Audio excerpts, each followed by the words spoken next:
Kính thưa quý vị, trong bản tin cập nhật hôm nay, Polo News xin gửi đến quý vị một bài phản ánh dài và chi tiết liên quan đến tình hình nhân quyền, tự do tôn giáo và quyền đất đai của người thượng tại khu vực Tây Nguyên, Việt Nam. Trong bối cảnh, nhiều phản ánh cho rằng sự đàn áp đang gia tăng một cách có hệ thống, trái ngược hoàn toàn với những cam kết mà lãnh đạo Việt Nam đã phát biểu trước cộng đồng quốc tế. 1. Từ ngày 10 tháng 12 năm 2025, cao điểm của bắt bớ và ép buộc. Theo thông tin mà Polo News thu thập được từ các nguồn cộng đồng và nhân chứng địa phương, từ ngày 10 tháng 12 năm 2025, chính quyền Việt Nam bị cáo buộc đã tăng cường các biện pháp trấn áp đối với người thượng tại nhiều vùng đất đai Tây Nguyên.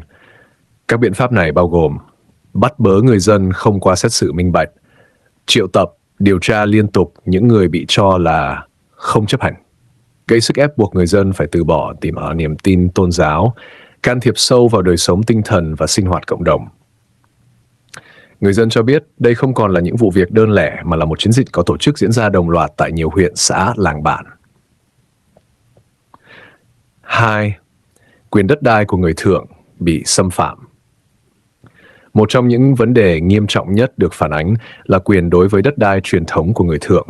Nhiều gia đình cho biết họ đã sinh sống trên mảnh đất của tổ tiên qua nhiều thế hệ, nhưng nay bị thu hồi, cưỡng chế hoặc gây khó dễ về pháp lý. Theo các phản ánh, người dân không được cấp giấy tờ hợp pháp cho đất truyền thống, khiếu nại không được giải quyết hoặc bị bác bỏ. Những ai phản đối việc thu hồi đất bị liệt vào diện chống đối. Đối với người thượng, đất đai không chỉ là tài sản kinh tế mà còn là linh hồn văn hóa, lịch sử và bản sắc dân tộc. Việc mất đất đồng nghĩa với việc mất đi nền tảng tồn tại của cả cộng đồng. Ép buộc gia nhập các nhóm tôn giáo do nhà nước kiểm soát.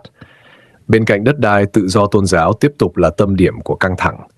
Nhiều người dân cho biết họ bị ép buộc tham gia các nhóm tôn giáo được nhà nước cho phép, thường được gọi là Tin lành miền Nam Việt Nam, thay vì được tự do sinh hoạt theo niềm tin truyền thống của mình.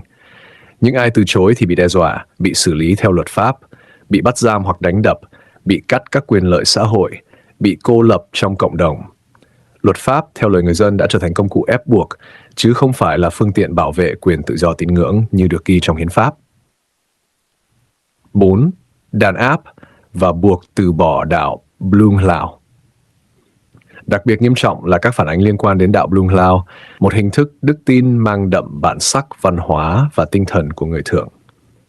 Người dân cho biết họ bị buộc ký giấy từ bỏ đạo Blung Lao, bị gọi đạo này là tà đạo hoặc đạo trái phép, bị theo dõi, ghi chép, quản lý chặt chẽ.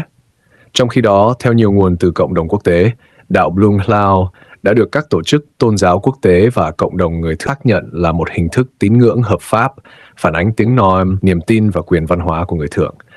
Việc ép buộc từ bỏ Blung Lao không chỉ là đàn áp tôn giáo mà còn là xóa bỏ bản sắc tinh thần của cả một dân tộc. 5. Phát biểu của lãnh đạo Việt Nam tại Geneva và New York. Trong khi những diễn biến này đang xảy ra tại Tây Nguyên, thì tại các diễn đàn quốc tế lớn như Geneva, Thụy Sĩ và New York, Hoa Kỳ, các lãnh đạo cấp cao của Việt Nam, bao gồm ông Phạm Minh Chính, ông Tô Lâm và ông Lương Cường, lại đưa ra những tuyên bố hoàn toàn trái ngược. Trước cộng đồng quốc tế và Liên Hiệp Quốc, các ông khẳng định rằng Việt Nam tôn trọng tự do tôn giáo, nhân quyền là quyền phổ quát, mọi công dân đều được bảo vệ bình đẳng, không có sự đàn áp tín ngưỡng. Những lời phát biểu này được truyền thông nhà nước quảng bá rộng rãi như bằng chứng cho thấy Việt Nam là một quốc gia tôn trọng nhân quyền. 6. Khoảng cách giữa lời nói quốc tế và thực tế trong nước. Tuy nhiên, theo phản ánh từ người dân Tây Nguyên, khoảng cách giữa lời nói và thực tế là vô cùng lớn. Ở Geneva và New York, nhân quyền được ca ngợi, tự do tôn giáo được khẳng định. Nhưng tại Tây Nguyên, người dân bị bắt bớ, đạo Blung Lao bị xóa bỏ, đất đai bị tước đoạt, đức tin bị coi thường. Chính sự mâu thuẫn này khiến nhiều tổ chức nhân quyền quốc tế và cộng đồng người thượng đặt câu hỏi về tính trung thực trong các cam kết của Việt Nam. 7. Các làng bị triệu tập và điều tra hàng loạt. Theo thông tin Polo News nhận được, hàng chục người dân tại các làng Plei Lao, Plei Kia, Plei Kli, Plei Tum, Plei Tao Chor và nhiều làng khác đã bị gửi giấy mời, giấy triệu tập hoặc bị gọi lên trụ sở xã để điều tra. Điều đáng chú ý là các cuộc triệu tập này diễn ra đúng vào thời điểm người dân đang chuẩn bị hoặc cử hành lễ Giáng sinh Noel của Chúa Giêsu. 8. Không tôn trọng đức tin và giá trị thiêng liêng. Người dân bày tỏ sự đau đớn khi cho rằng chính quyền địa phương không hề tôn trọng đức tin của họ. Nhiều người nói rằng những cán bộ thực hiện việc đàn áp không hiểu đạo là gì, không có đức tin, không biết Chúa Trời là ai, nhưng lại có quyền cấm đoán và trừng phạt niềm tin của người khác. Đối với người Thượng, Giáng sinh không chỉ là một ngày lễ, mà là thời khắc thiêng liêng để cầu nguyện, đoàn tụ và tìm sự bình an tinh thần. Việc ngăn cản điều này bị xem là xúc phạm sâu sắc đến đời sống tâm linh. 9. Hệ quả lâu dài đối với xã hội. Nếu những phản ánh này tiếp tục diễn ra, hậu quả sẽ không chỉ dừng lại ở một vài cộng đồng. Niềm tin của người dân vào chính quyền bị xói mòn, xung đột âm ỉ trong xã hội gia tăng, bản sắc văn hóa của người Thượng bị mai một. Hình ảnh quốc tế của Việt Nam bị tổn hại nghiêm trọng. Nhiều chuyên gia nhấn mạnh rằng đàn áp tôn giáo không bao giờ tạo ra ổn định mà chỉ gieo rắc bất công và bất mãn. 10. Lời kêu gọi từ cộng đồng người Thượng và các tổ chức quốc tế. Trước tình hình này, cộng đồng người Thượng và các tổ chức nhân quyền đang kêu gọi: 1. Chấm dứt ngay các hành vi bắt bớ và ép buộc. 2. Trả lại quyền đất đai truyền thống cho người Thượng. 3. Tôn trọng đạo Blung Lao và các hình thức tín ngưỡng độc lập. 4. Ngừng can thiệp vào sinh hoạt tôn giáo, đặc biệt trong các dịp lễ. 5. Cho phép giám sát quốc tế độc lập tại Tây Nguyên. Họ nhấn mạnh rằng tự do tôn giáo và nhân quyền không phải là khẩu hiệu, mà là quyền sống còn của con người. Luận. Kính thưa quý vị, câu chuyện tại Tây Nguyên hôm nay là phép thử cho tính chân thực trong các cam kết quốc tế của Việt Nam. Khi những lời đẹp đẽ vang lên tại Geneva và New York, người dân tại Pleilau, Pleikia, Pleikli hay Pleitung vẫn đang đối mặt với giấy mời, điều tra và nỗi sợ hãi vì đức tin và đất đai của mình. Polo News sẽ tiếp tục theo dõi và lên tiếng, với hy vọng rằng quyền con người sẽ không chỉ tồn tại trên diễn đàn quốc tế, mà sẽ được tôn trọng trong từng làng bản của Tây Nguyên. Bài bình luận ngắn xoay các phát biểu của ông Tô Lâm, ông Phạm Minh Chính và ông Lương Cường tại New York trước các diễn đàn quốc tế và Liên Hiệp Quốc liên quan đến nhân quyền, tự do tôn giáo và đoàn kết dân tộc. Tại New York, trước mặt đại diện nhiều quốc gia trên thế giới, các lãnh đạo Việt Nam đã nhấn mạnh rằng Việt Nam là một quốc gia tôn trọng nhân quyền, bảo đảm tự do tôn giáo và luôn gìn giữ đoàn kết giữa các dân tộc. Những phát biểu này được trình bày bằng ngôn ngữ ngoại giao mềm mỏng nhằm xây dựng hình ảnh Việt Nam như một thành viên có trách nhiệm trong cộng đồng quốc tế. Tuy nhiên, ngay sau những lời phát biểu đó, nhiều tiếng nói từ cộng đồng trong và ngoài nước đã lên tiếng phản bác mạnh mẽ, cho rằng những điều Việt Nam tuyên bố tại New York không phản ánh đúng thực tế đang diễn ra trong nước. Theo các phản ánh và báo cáo độc lập, Việt Nam hiện nay vẫn bị cáo buộc không thực hiện đúng các cam kết về nhân quyền và tự do tôn giáo.